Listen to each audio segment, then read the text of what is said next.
A do-rag? Do-rag, that's it. Do-rag and a tank top with the muscles showing. Somebody call the fire department. Hello, everybody. Welcome back to Oscar vs. Trevor here. I'm joined by Thomas, and today we are talking about American Fiction, the debut feature from Cord Jefferson, starring Jeffrey Wright, what a lot of people are considering to be career best work. Might agree. We also got Tracy Ellis Ross, Erica Alexander, Issa Rae, Sterling K. Brown, getting a lot of awards attentions, Leslie Uggams. Very, very strong ensemble cast.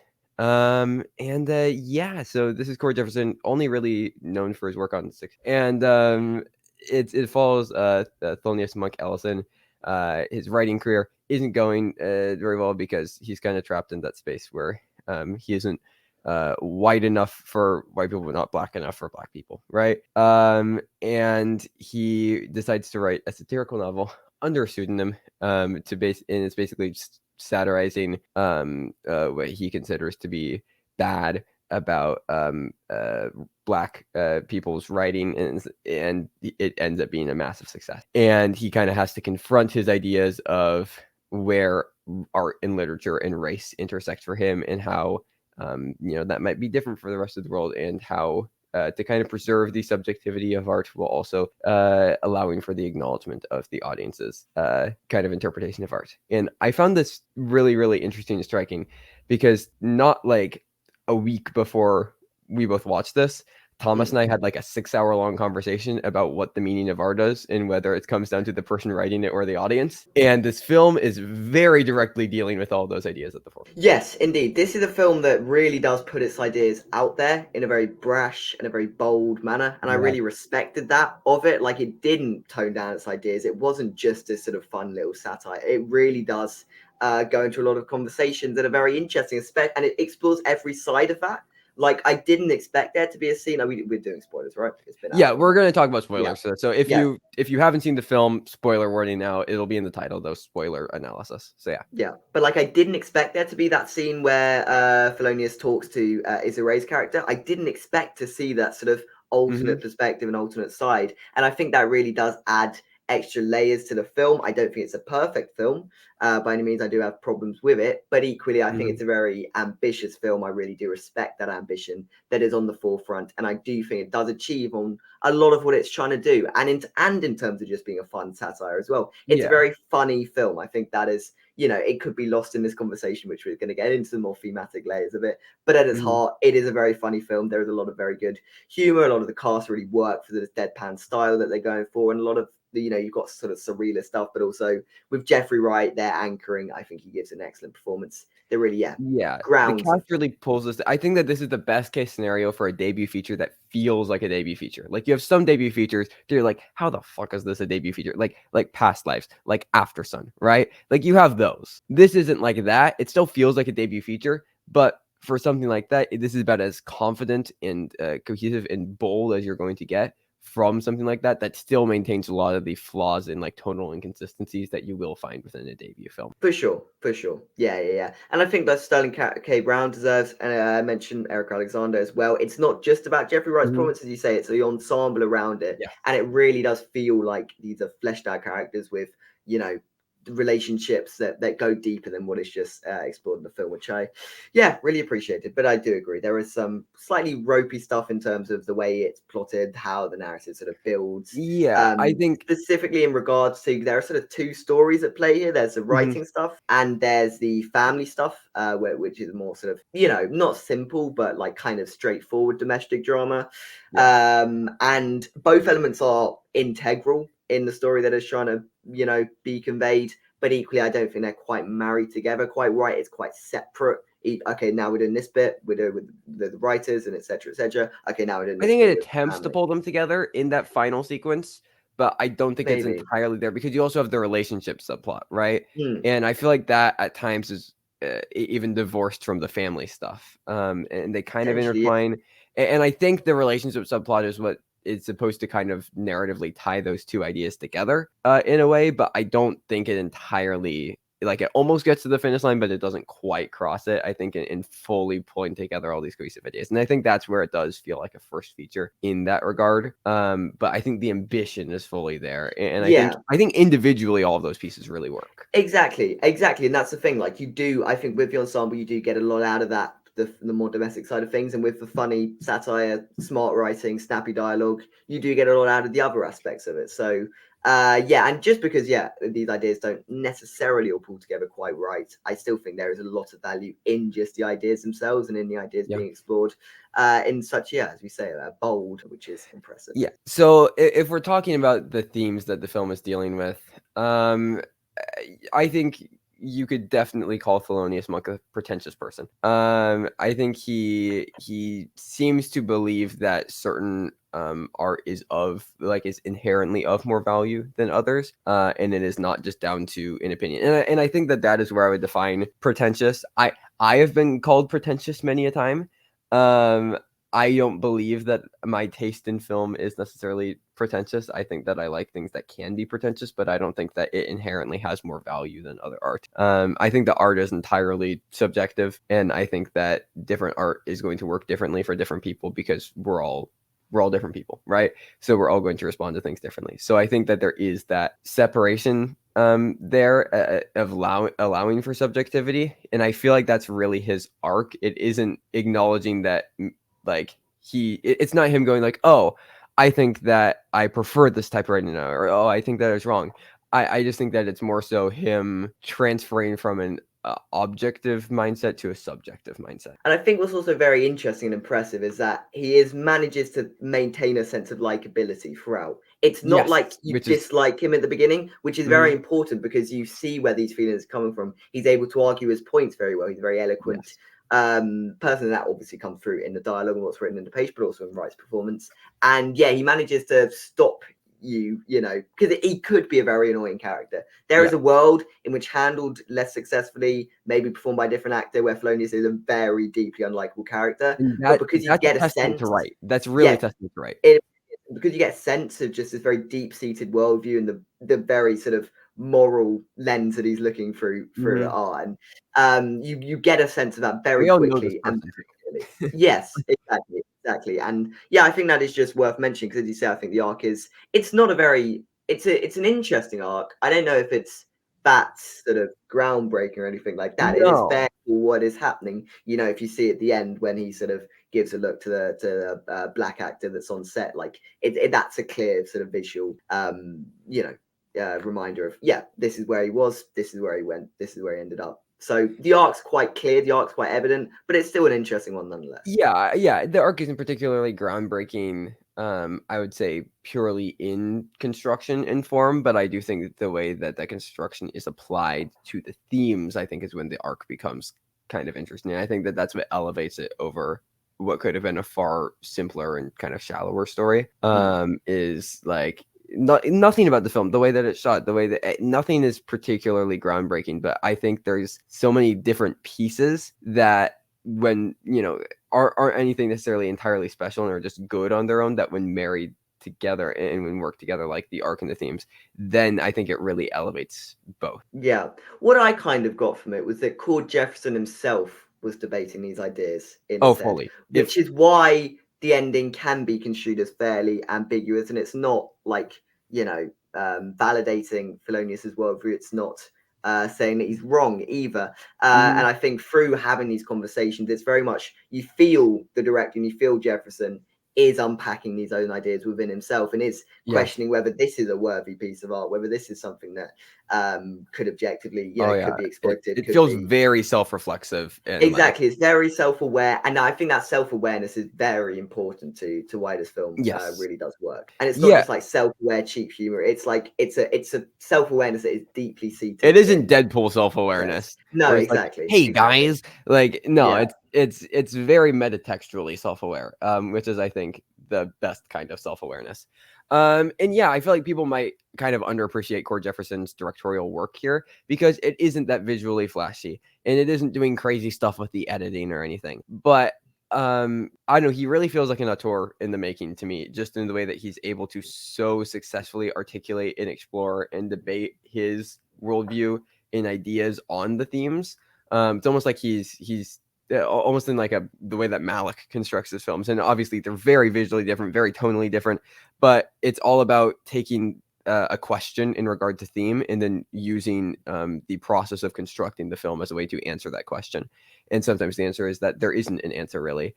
And I think that you get even into deeper layers when you're then, that thematic question does directly portraying to film itself. Yeah, for sure. So I don't know. I think that there's really a lot going on here. I didn't get the chance to rewatch it before recording this, and I don't think you did either. No. But I definitely want to because I like there are some tonal problems, I think, in the first two acts. I don't think that he's really able to that's where the, I guess, separation of the writing and the family feels at its worst, I think. And it feels like he kind of grows into the film throughout the process of it.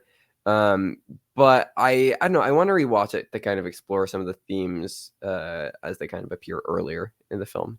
Yeah. But interestingly, I think what's good about it is that it does offer this sort of counter narrative that Felonious would probably be fairly appreciative of. I've heard a complaint that this isn't the type of film Felonious himself as a character would like and would respect. But I kind of do disagree with that. I think in this domestic drama, we do get a very interesting black-led story that is about race at its heart. Like, you couldn't have just it's not just like a story with black characters in it. The race aspect is always integral and is always at the forefront, which I think does elevate it and does give it a voice and stops it being just another family drama. Yeah, for sure.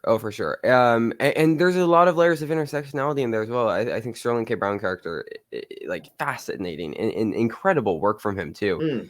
But kind of like I almost wanted to spend more time with him, to be honest. And I know it's like really isn't that directly, I guess, pertaining to a lot of what is going on with Jeffrey Wright's character, Thelonious Monk, but I think that there's a lot of really interesting stuff going on there, particularly with how they're dealing with the death of their father. And how that kind of keeps on resurfacing. And again, I feel like, I don't know, I feel like if this was just a bit more refined in how it was connecting all of its pieces, and it was able to tie in everything into the greater thematic tapestry, I guess, like it could have been really, really incredible. Because there's so much there. Like, I think there's a one line in particular with Sterling K. Brown where he's like, I've just realized, like, he realizes that his dad, never knew him when he was out. And I think Thelonious responds like, well, you don't know if he would have accepted you. And I think Sterling K. Brown responds like, well, at least I would have known. Just a heartbreaking line. And I think that there's so much there with that character that I would have really liked to get into. I don't know, how did you read his character as in fitting in with the rest of the work thematically? I think he's more just sort of a foil for Felonious, and I do think he is there. As many as the characters are in the film to point out the flaws of Felonious and to offer. Which I do think makes them a bit redundant at points. It does, but I think through the performances and through the way they're written and the fun that you get on screen with them, they do become characters. They are very well characterized. For sure. But maybe the narrative, the sort of reason they're in the narrative isn't the most well constructed, but I do think they do work very well as characters, and I do agree, you do kind of want to spend more time with them. I do think it's impressive that you do get a very clear sense of the father without ever seeing him. He does feel like and that plays into the idea of his presence always looming over these characters, especially with the sort of grief that they're feeling. You do get that sense that he is always on their mind, and he is always on the viewer's mind in that regard as well, which is very nice to see. Yeah, for sure. And kind of the way that I think Thelonious really mirrors him. And I think maybe that's where we can get into kind of how Sterling K. Brown ties into it, because I think that Thelonious is almost meant to be like a mirror of the father character, and his arc is almost breaking away from that. And Sterling K. Brown character is really directly leading him away, I think. How did you like the ending, right? I've heard some complaints about the ending. I think the ending is what makes the film. Yeah, I think the ending's great, and I think the ending ties together all these ideas of who's the decider of which ending is worth telling. Is it the artist? Is it the producers going, this is probably the ending that people will like, therefore this is the ending that it should be. You know, who decides where art ends and the final messages in it? Because that is all about, like, the ending is where all the final messages come from. And because you're gifted to like this very fun sequence of, you know, unpacking 3 different potential endings, it is in itself sort of a comment on the different messages that viewers can take from films like this. Yeah, because when we had our 6-hour long discussion, or however long it was, I very much rest on the side of, I think that much of art's, I guess, thematic value comes from the artist, and I think that so much of what makes our art is that if art is created, then it inherently has value, and it has no more value or no less value than any other piece of art, because it was created by the artist. And I know you rest more on the side of the audience imparts the value to it.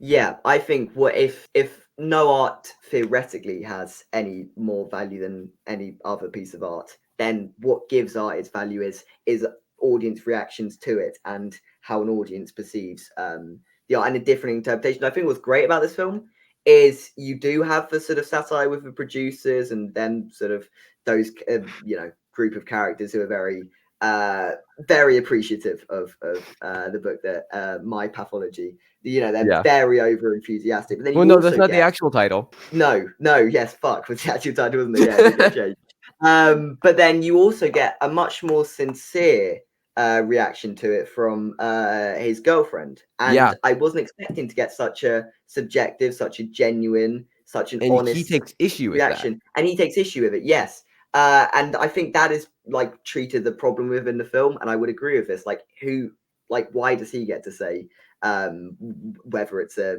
objectively good? Like, it's about the audience reaction, it's about our interpretations, it's about the way and the context we bring to whatever we watch that makes it important and gives it value. Yeah, and I guess our argument against that is that, well, that audience member can impart value for them. I think that is their, that art has value for them, but I don't think it universally gives that art value for everybody just because an audience member or some audience members like it. I don't think that universally makes it valuable. I think it all comes down to the individual's reception with it, and I don't know if you can like universally say that art has value for everybody. I think that it is like an entirely uniquely personal thing as far as engagement with art rather than a universal thing. Yeah, I'd agree. But I therefore suggest that the film, in showing us these subjective values, is also arguing that point. Like, I think I think that's the middle ground between like the far. Yeah, I think interestingly the film arrives as a sort of bridging between these two ideas of who is giving this meaning. It isn't purely the audience, because you can't collectivize an entire audience, and it isn't purely the artist because that is one singular person. It is just purely and uniquely down to each individual, and I think that the way, like, the value that they ascribe to the art and their interpretation of the art doesn't extend beyond them. Yeah, like, we get obviously most of the film was spent with Philoneous, so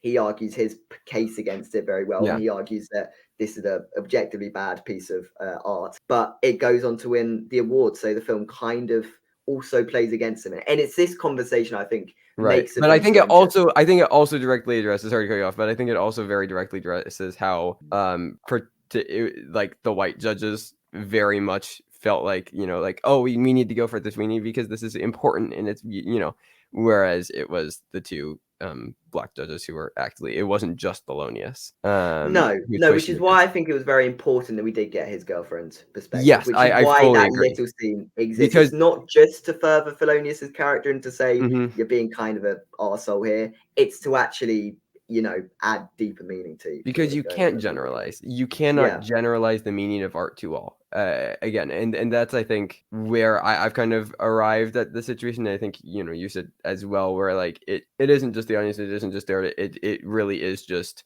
it's so hard to ascribe meaning to art just beyond the person. Like, we're sharing our opinions on this film, but our interpretations and our views on the film and the meaning and value that we've ascribed to this film doesn't extend beyond us.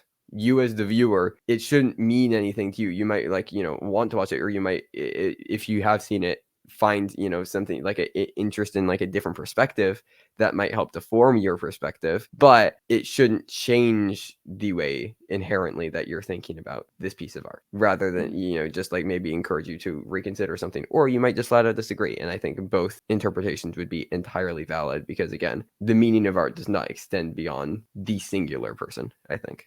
No, and I think that is also the thesis that this film seems to arrive at in the end. The pathology. With Filoni sort of accepting that he can't control how people, consume. But he can control his own views on the. But he can control He can control his own views, and I think that is a thesis that the film arrives at, and I think that is a good thesis to explore and to get to in the end. I think that is a good conclusion to arrive at. Absolutely. Well, I think that's where we're at with the film. Yeah.